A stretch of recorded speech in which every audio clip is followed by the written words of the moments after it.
Hi hello friends, welcome back to my channel. Friends, ಎಲ್ಲರೂ ಹೇಗಿದ್ದೀರಾ? ನಾನು ಕೂಡ ತುಂಬಾ ಚೆನ್ನಾಗಿದ್ದೀನಿ. ಐ ಹೋಪ್ ನೀವು ಕೂಡ ತುಂಬಾ ಚೆನ್ನಾಗಿದ್ದೀರಾ ಅಂತ ಭಾವಿಸ್ತಿದ್ದೀನಿ.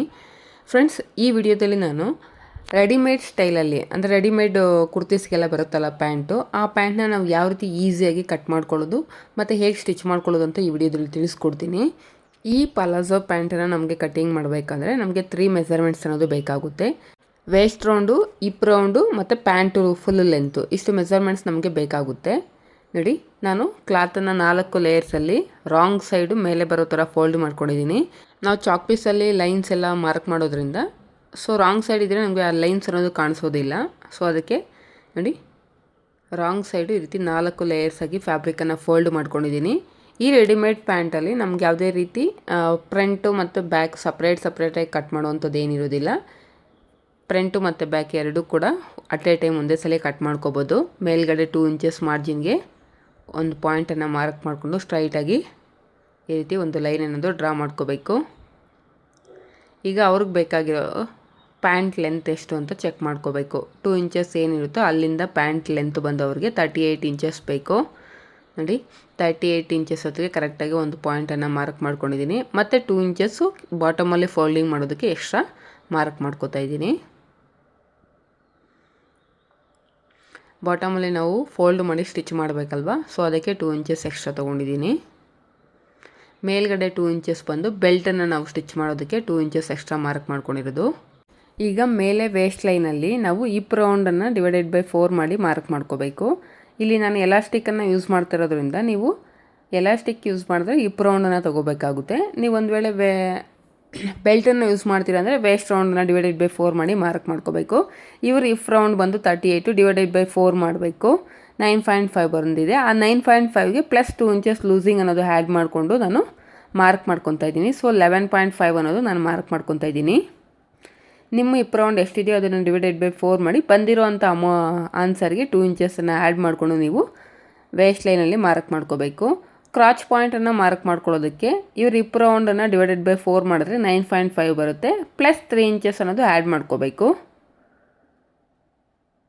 ನಾನಿಲ್ಲಿ ಪ್ಲಸ್ 3 ಇಂಚಸ್ ಅನ್ನೋದು ಆ್ಯಡ್ ಮಾಡಿಕೊಂಡು ಟೋಟಲು 12.5ಗೆ ಈ ರೀತಿ ಒಂದು ಮಾರ್ಕನ್ನು ಮಾಡಿಕೊಂಡು ಸ್ಟ್ರೈಟ್ ಲೈನ್ ಅನ್ನೋದು ಡ್ರಾ ಮಾಡ್ಕೊಂಡಿದ್ದೀನಿ. ಈಗ ವೇಸ್ಟ್ ರೌಂಡಲ್ಲಿ ಏನು ವಿಡ್ತಿದೆಯೋ ನೋಡಿ 11.5 ಸೇಮ್ ವಿಡ್ತನ್ನು ಕ್ರಾಚ್ ವಿಡ್ತಲ್ಲೂ ಕೂಡ ನಾನು ಕ್ರಾಚ್ ಲೈನಲ್ಲೂ ಕೂಡ ಸೇಮ್ ವಿಡ್ತನ್ನು ಮಾರ್ಕ್ ಮಾಡ್ಕೊಳ್ತಾ ಇದ್ದೀನಿ. ಆ ಪಾಯಿಂಟಿಂದ ಕರ್ವ್ ಲೈನು ಕ್ರಾಚ್ ಕರ್ವನ್ನ ಮಾರ್ಕ್ ಮಾಡ್ಕೊಳ್ಳೋದಕ್ಕೆ 2.5ಗೆ ಹೊರಗಡೆಗೆ ಮಾರ್ಕ್ ಮಾಡ್ಕೊಂಡಿದ್ದೀನಿ. ಈಗ ಮೇಲ್ಗಡೆ ವೇಸ್ಟ್ ವಿಡ್ತಿಂದ ಕ್ರಾಚ್ ವಿಡ್ತ್ವರೆಗೂ ಈ ರೀತಿ ಸ್ಟ್ರೈಟಾಗಿ ಒಂದು ಲೈನ್ ಅನ್ನೋದು ಡ್ರಾ ಮಾಡಿಕೊಂಡು ನೋಡಿ, ಇಲ್ಲಿಂದ 1.5 ಇಂಚ್ ಈ ರೀತಿ ಪಾಯಿಂಟನ್ನು ಮಾರ್ಕ್ ಮಾಡಿಕೊಂಡು ಈ ರೀತಿ ಕರ್ವನ್ನು ತೊಗೋಬೇಕು. ಕ್ರಾಚ್ ಕರ್ವ್ ಅನ್ನೋದು ಮಾರ್ಕ್ ಮಾಡ್ಕೋಬೇಕು. ಈ ರೀತಿ ಮಾರ್ಕ್ ಮಾಡಿಕೊಂಡು ಬಾಟಮಲ್ಲಿ ನಾನು 8 ಇಂಚಸ್ ಅನ್ನೋದು ತೊಗೊತಾ ಇದ್ದೀನಿ. ವಿತ್ ಮಾರ್ಜಿನ್ ಸೇರಿಸಿ ನಾನು 8 ಇಂಚಸ್ ಅನ್ನೋದು ಮಾರ್ಕ್ ಮಾಡ್ಕೊಳ್ತಾ ಇದ್ದೀನಿ. ನೀವು ಬೇಕಾದರೆ ಇಲ್ಲಿ 10, 12 ಇಂಚಸ್ವರೆಗೂ ನೀವು ಲೂಸಿಂಗ್ ಅನ್ನೋದು ಕೊಟ್ಕೋಬೋದು. ಬಾಟಮಲ್ಲಿ ಪಲಾಜೋ ಪ್ಯಾಂಟ್ ಅಂದರೆ ನಿಮಗೆ ಬಾಟಮಲ್ಲಿ ಫುಲ್ಲು ಲೂಸ್ ಇರುತ್ತೆ. ಕ್ರಾಚ್ ಪಾಯಿಂಟ್ ಹತ್ರದಿಂದ ಬಾಟಮಲ್ಲಿ ನಾವೇನು ಮಾರ್ಕ್ ಮಾಡ್ಕೊಂಡಿದ್ದೆ ಆ ಪಾಯಿಂಟನ್ನು ಮ್ಯಾಚ್ ಮಾಡೋದಕ್ಕೆ ನಾನು ಇಲ್ಲಿ ಹಿಪ್ ಕರ್ವ್ ಸ್ಕೇಲನ್ನು ಪ್ಲೇಸ್ ಮಾಡಿಕೊಂಡು ಲೈನ್ ಅನ್ನೋದು ಡ್ರಾ ಮಾಡ್ಕೊತಾ ಇದ್ದೀನಿ. ನಿಮ್ಮ ಹತ್ರ ಈ ಸ್ಕೇಲ್ ಇಲ್ಲಾಂದರೆ ನೀವು ಮೇಲ್ಗಡೆಯಿಂದ ಕೆಳಗಡೆ ಬಾಟಮ್ವರೆಗೂ ಟೇಪನ್ನು ಪ್ಲೇಸ್ ಮಾಡಿಕೊಂಡು ಕೂಡ ನೀವು ನೀಟಾಗಿ ಮಾರ್ಕ್ ಮಾಡ್ಬೋದು. ನೋಡಿ, ಈ ರೀತಿ ಸ್ಕೇಲನ್ನು ಮೂವ್ ಮಾಡಿಕೊಂಡು ಈ ರೀತಿ ಶೇಪ್ ಅನ್ನೋದು ಕೊಟ್ಕೊಳ್ತಾ ಇದ್ದೀನಿ. ಈಗ ನಾವೇನು ಮಾರ್ಕ್ ಮಾಡಿದ್ದೋ ಅದ್ರ ಪ್ರಕಾರ ನೀಟಾಗಿ ಕಟಿಂಗ್ ಅನ್ನೋದು ಮಾಡ್ಕೋಬೇಕು. ರೆಡಿಮೇಡ್ ಸ್ಟೈಲಲ್ಲಿ ಪ್ಯಾಂಟ್ ಕಟಿಂಗ್ ಅಂತ ಇಷ್ಟನ್ನೇ ಮಾತ್ರ ಮಾರ್ಕ್ ಮಾಡ್ಕೋಬೇಕು. ನಮಗೆ ಇಲ್ಲಿ ನೀ ರೌಂಡು ಹತ್ರ ಮಾರ್ಕ್ ಮಾಡ್ಕೊಳ್ಳೋದಾಗಿರ್ಬೋದು, ಈ ಥರ ಯಾವುದೇ ರೀತಿ ಮಾರ್ಕಿಂಗ್ ಅನ್ನೋದು ಇರೋದಿಲ್ಲ. ನಿಮ್ಗೊಂದು ವೇಳೆ ಪಾಕೆಟ್ ಅನ್ನೋದು ಬೇಕು, ಪಾಕೆಟ್ ಸ್ಟಿಚ್ ಮಾಡ್ಕೋಬೇಕಂದ್ರೆ ನೀವು ಈ ಕಡೆ ಸೈಡಲ್ಲಿ ಏನು ಫೋಲ್ಡಿಂಗಲ್ಲಿ ಇದೆಯಲ್ಲ ಅದನ್ನು ಕೂಡ ಕಟ್ ಮಾಡಿಕೊಂಡು ನೀವು ಸೈಡಲ್ಲಿ ಪಾಕೆಟ್ ಅನ್ನೋದು ಸ್ಟಿಚ್ ಮಾಡ್ಕೋಬೋದು. ನೋಡಿ, ಕೆಳಗಡೆ ಬಾಟಮ್ ಹತ್ರ 2 ಇಂಚಸ್ ಅಂತ ಎಕ್ಸ್ಟ್ರಾ ತೊಗೊಂಡಿದ್ದೆ, ಅಲ್ಲೊಂದು ನಾಚನ್ನು ಹೊಡ್ಕೋಬೇಕು. ಮೇಲ್ಗಡೆ ಬೆಲ್ಟ್ಗೆ 2 ಇಂಚಸ್ ಎಕ್ಸ್ಟ್ರಾ ತೊಗೊಂಡಿದ್ದೆ, ಅಲ್ಲಿ ಕೂಡ ಒಂದು ನಾಚ್ ಅನ್ನೋದು ಹೊಡ್ಕೊಂಡಿದ್ದೀನಿ. ಈಗ ಯಾವ ರೀತಿ ಸ್ಟಿಚ್ ಮಾಡೋದಂತ ತೋರಿಸ್ತೀನಿ ನೋಡಿ. ಫಸ್ಟು ಕ್ರಾಚ್ ಪಾಯಿಂಟ್ಸನ್ನು ನಾವು ಈ ರೀತಿ ಜಾಯಿನ್ ಮಾಡ್ಕೋಬೇಕಾಗುತ್ತೆ. 1/2 ಇಂಚ್ ಮಾರ್ಜಿನ್ಗೆ ಕ್ರಾಚನ್ನು ನಾನು ಈ ರೀತಿ ಸ್ಟಿಚ್ ಮಾಡ್ಕೊತಾ ಇದ್ದೀನಿ. ಈ ಡ್ರೆಸ್ ಪ್ಯಾಂಟ್ ಫ್ಯಾಬ್ರಿಕ್ ಅನ್ನೋದು ಕ್ವಾಲಿಟಿ ಚೆನ್ನಾಗಿಲ್ಲ. ನಾನು ಸ್ಟಿಚ್ ಮಾಡ್ತಾ ಇದ್ರೇ ನಾನು ಸ್ಟಿಚ್ ಮಾಡಿರೋ ಪಕ್ಕದಲ್ಲಿ ಕ್ಲಾತ್ ಅನ್ನೋದು ಪಿಂಜಿಕೊಳ್ತಾ ಇದೆ. ಅದಕ್ಕೆ ಸಿಂಪಲ್ಲಾಗಿ ರೆಡಿಮೇಡ್ ಸ್ಟೈಲಲ್ಲಿ ಪ್ಯಾಂಟ್ ಅನ್ನೋದು ಕಟಿಂಗ್ ಮಾಡಿ ಸ್ಟಿಚ್ ಮಾಡಬೇಕು ಅಂತ ನಾನು ಕಸ್ಟಮರ್ಗೆ ಹೇಳಿ ಈ ರೀತಿ ಸ್ಟಿಚ್ ಮಾಡಿಕೊಡ್ತಾ ಇದ್ದೀನಿ. ನೋಡಿ, ಕ್ರಾಚ್ ಅನ್ನೋದು ಡಬಲ್ ಸ್ಟಿಚ್ ಅನ್ನೋದು ಹಾಕ್ಕೋಬೇಕು. ಹಾಗೆ ನಿಮ್ಮ ಹತ್ರ ಓವರ್ಲಾಕ್ ಅನ್ನೋದಿದ್ದರೆ ಕಂಪಲ್ಸರಿ ಓವರ್ಲಾಕನ್ನು ಕೂಡ ಮಾಡ್ಕೊಳ್ಳಿ. ಸೇಮ್ ಇದೇ ಥರ ಇನ್ನೊಂದು ಕ್ರಾಚ್ ಪಾಯಿಂಟನ್ನು ಕೂಡ ನಾವು ಈ ರೀತಿ ಸ್ಟಿಚ್ ಮಾಡ್ಕೋಬೇಕಾಗುತ್ತೆ. ಎರಡನ್ನೂ ಕೂಡ ಈ ರೀತಿ ಜಾಯಿನ್ ಮಾಡಿಕೊಂಡು ಒಂದು ಕೆಳಗಡೆ ಲೇಯರು ಮತ್ತು ಮೇಲ್ಗಡೆ ಲೇಯರು ಒಂದಕ್ಕೊಂದು ಈಕ್ವಲ್ ಆಗಿರೋ ಥರ ನೋಡ್ಕೋಬೇಕು. ಎರಡು ಸಮವಾಗಿ ಇಟ್ಕೊಂಡು ನಾವು ಕ್ರಾಚ್ ಪಾಯಿಂಟ್ ಅನ್ನೋದು ಸ್ಟಿಚ್ ಮಾಡ್ಕೋಬೇಕಾಗುತ್ತೆ. 1/2 ಇಂಚ್ ಮಾರ್ಜಿನ್ ಇರೋ ಥರ ನೋಡಿಕೊಂಡು ಈ ರೀತಿ ನಾವು ಕ್ರಾಚ್ ಅನ್ನೋದು ಜಾಯಿನ್ ಮಾಡ್ಕೋಬೇಕು.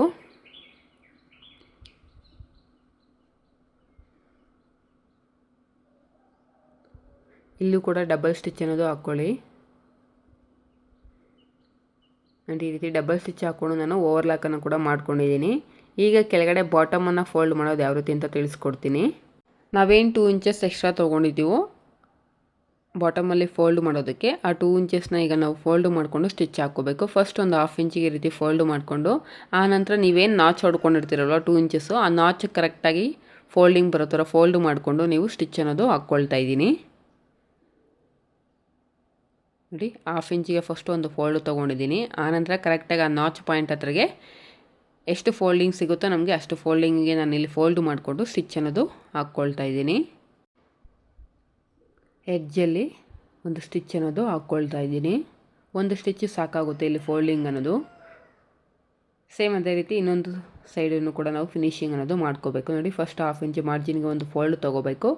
ಆನಂತರ ನಮಗೇನು ಆ ನಾಚ್ ಹೊಡ್ಕೊಂಡಿರೋ ಪಾಯಿಂಟ್ ಇರುತ್ತೋ ಆ ನಾಚ್ ಹೊಡ್ಕೊಂಡಿರೋ ಅಂಥ ಪಾಯಿಂಟಿಗೆ ಕರೆಕ್ಟಾಗಿ ನಾವು ಈ ರೀತಿ ಫೋಲ್ಡ್ ಮಾಡ್ಕೋಬೇಕು. ಫೋಲ್ಡ್ ಮಾಡಿಕೊಂಡು ಎಡ್ಜಲ್ಲಿ ಒಂದು ಸ್ಟಿಚ್ ಅನ್ನೋದು ಹಾಕ್ಕೊಳ್ತಾ ಹೋಗಬೇಕು.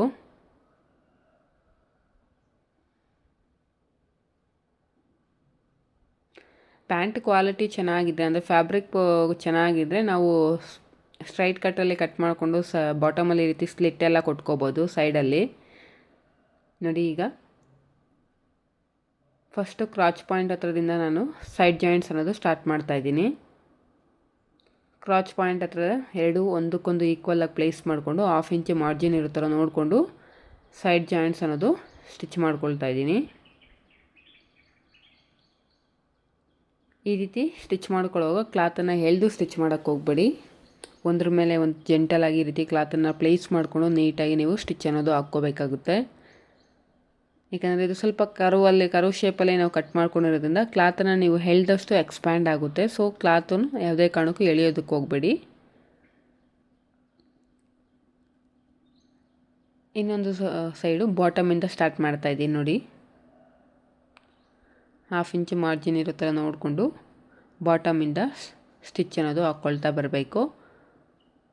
ಆ ಕ್ರಾಚ್ ಮಿಡ್ ಪಾಯಿಂಟ್ ಹತ್ರ ಬಂದಾಗ 2-3 ಸಲ ನೀಟಾಗಿ ರಫ್ ಸ್ಟಿಚ್ ಅನ್ನೋದು ಹಾಕ್ಕೊಳ್ಳಿ. ಯಾಕಂದರೆ ನಮಗೆ ಪ್ಯಾಂಟ್ ಅನ್ನೋದು ತುಂಬ ಬೇಗ ಹರಿದೋಗೋಂಥ ಚಾನ್ಸಸ್ ಅಲ್ಲೇ ಇರುತ್ತೆ.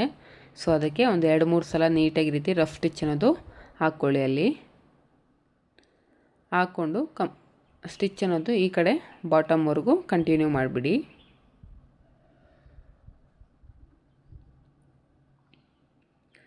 ನೀಟಾಗಿ ಸೈಡ್ಸ್ ಎಲ್ಲ ಓವರ್ಲಾಕನ್ನು ಮಾಡಿಕೊಡಿ. ಇಲ್ಲಾಂದರೆ ನಿಮ್ಗೆ ದಾರಗಳೆಲ್ಲ ಬಂದುಬಿಡೋಂಥ ಚಾನ್ಸಸ್ ಇರುತ್ತೆ. ನೋಡಿ ಆ ಕ್ರಾಚ್ ಪಾಯಿಂಟ್ ಅನ್ನೋದು ಎರಡು ಈಕ್ವಲಾಗಿ ಜಾಯ್ನ್ ಆಗಿರಬೇಕು. ಆ ಲೈನ್ಸ್ ನಮ್ಗೆ ಏನು ಸ್ಟಿಚಿಂಗ್ ಲೈನ್ಸ್ ಇರುತ್ತಲ್ಲ ಅವೆರಡು ಕರೆಕ್ಟಾಗಿ ನಮಗೆ ಒಂದಕ್ಕೊಂದು ಮ್ಯಾಚ್ ಆಗಿರಬೇಕು.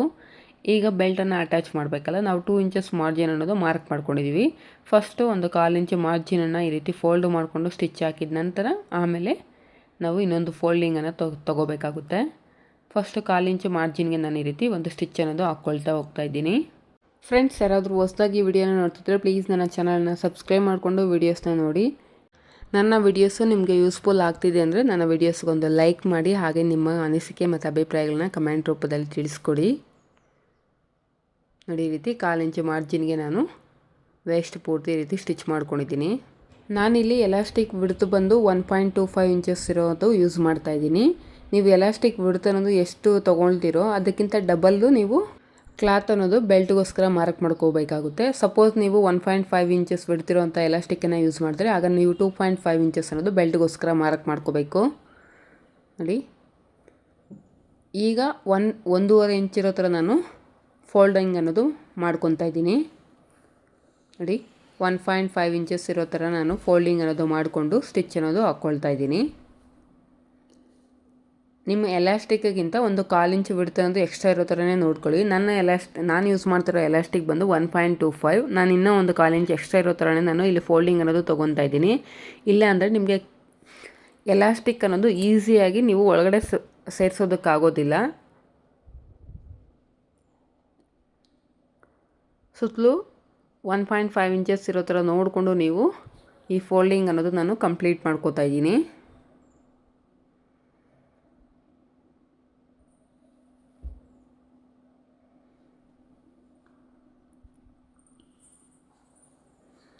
ಈ ರೀತಿ ಫೋಲ್ಡ್ ಮಾಡೋಕೆ ಕ್ಲಾತನ್ನು ಎಳೆದು ಸ್ಟಿಚ್ ಮಾಡೋಕ್ಕೆ ಹೋಗ್ಬಿಡಿ. ಎಳೆದು ಸ್ಟಿಚ್ ಮಾಡಿದ್ರೆ ನಿಮಗೆ ಅಲ್ಲಲ್ಲಿ ರಿಂಕಲ್ಸ್ ಅನ್ನೋದು ಬಂದುಬಿಡುತ್ತೆ.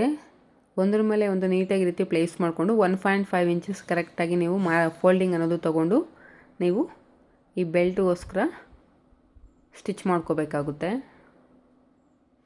ಅರ್ಥ ಆಯಿತು ಅಂದ್ಕೊಳ್ತೀನಿ. ಅರ್ಥ ಆಗಲಿಲ್ಲ ಅಂದರೆ ನನಗೆ ಕಮೆಂಟ್ ರೂಪದಲ್ಲಿ ತಿಳಿಸ್ಕೊಡಿ.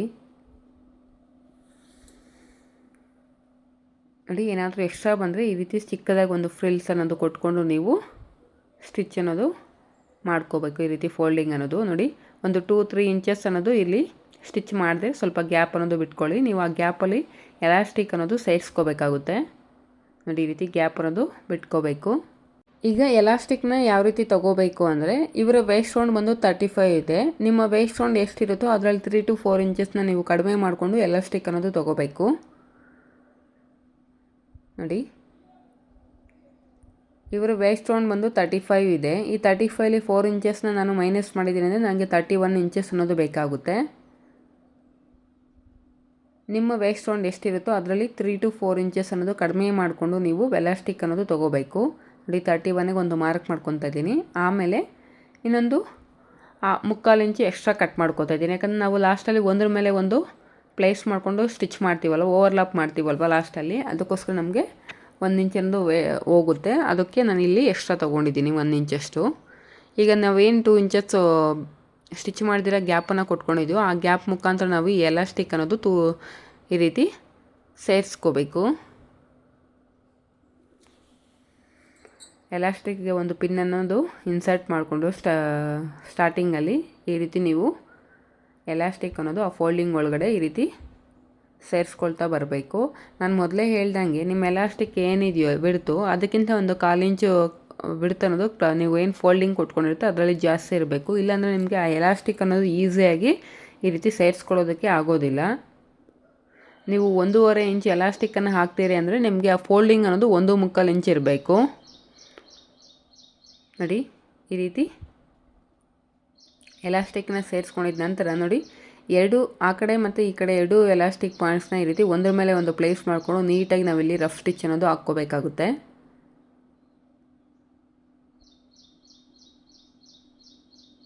ಅದೇ ರೀತಿ ನೀಟಾಗಿ ರಫ್ ಅನ್ನೋದು ಹೊಡ್ಕೋಬೇಕು.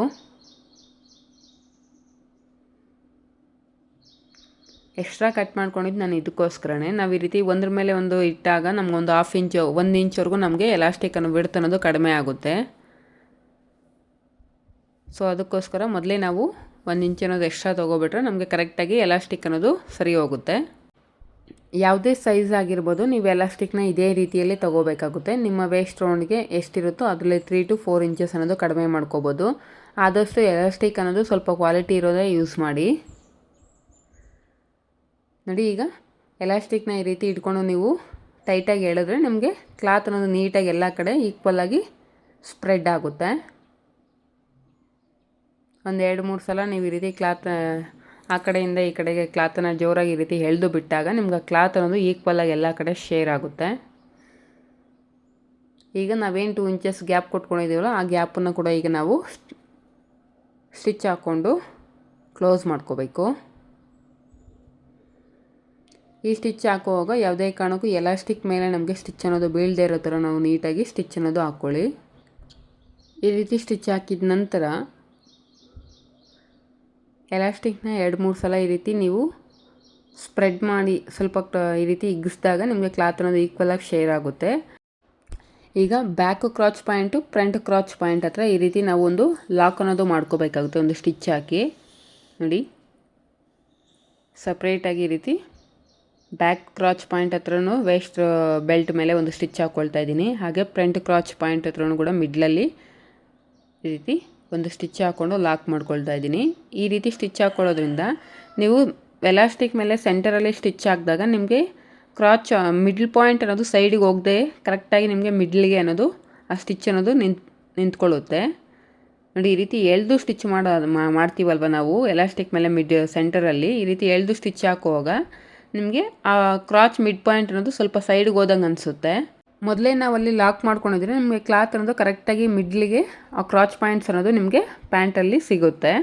ನೋಡಿ ಈ ರೀತಿ ಬ್ಯಾಕ್ ಸೈಡು ಒಂದು ಹ್ಯಾಂಡಿಂದ ಮತ್ತು ಫ್ರಂಟ್ ಸೈಡು ಕೂಡ ಒಂದು ಹ್ಯಾಂಡಿಂದ ಕ್ಲಾತ್ ನಿಮ್ಮ ವೇಸ್ಟ್ ಎಲಾಸ್ಟಿಕ್ನ ಈ ರೀತಿ ಟೈಟಾಗಿ ಎಳೆದು ನೀವು ಎಲಾಸ್ಟಿಕ್ಗೆ ಮಿಡ್ಲಲ್ಲಿ ಒಂದು ಸ್ಟಿಚ್ ಅನ್ನೋದು ಹಾಕ್ಕೋಬೇಕು. ಈ ಸ್ಟಿಚ್ ನಿಮ್ಮಿಷ್ಟ, ಬೇಕು ಅಂದರೆ ಹಾಕ್ಕೊಳ್ಳಿ, ಇಲ್ಲಾಂದರೆ ಸ್ಕಿಪ್ ಮಾಡ್ಬೋದು. ನೋಡಿ ಸಿಂಪಲ್ಲಾಗಿ ನಮಗೆ ಪ್ಯಾಂಟ್ ಅನ್ನೋದು ಕಟಿಂಗು ಮತ್ತು ಸ್ಟಿಚಿಂಗ್ ಎರಡೂ ಮಾಡಿದ್ದಾಯಿತು. ಈ ವಿಡಿಯೋ ನಿಮಗೆ ಯೂಸ್ಫುಲ್ ಆಗಿದೆ ಅಂದರೆ ವಿಡಿಯೋಗೊಂದು ಲೈಕ್ ಮಾಡಿ. ಹಾಗೆ ಯಾರಾದರೂ ಹೊಸದಾಗಿ ವಿಡಿಯೋನ ನೋಡ್ತಿದ್ರೆ ಪ್ಲೀಸ್ ನನ್ನ ಚಾನಲ್ನ ಸಬ್ಸ್ಕ್ರೈಬ್ ಮಾಡಿಕೊಂಡು ವೀಡಿಯೋಸ್ನ ನೋಡಿ. ಮುಂದಿನ ವಿಡಿಯೋದಲ್ಲಿ ಮತ್ತೆ ಸಿಗ್ತೀನಿ ಫ್ರೆಂಡ್ಸ್. ಬಾಯ್.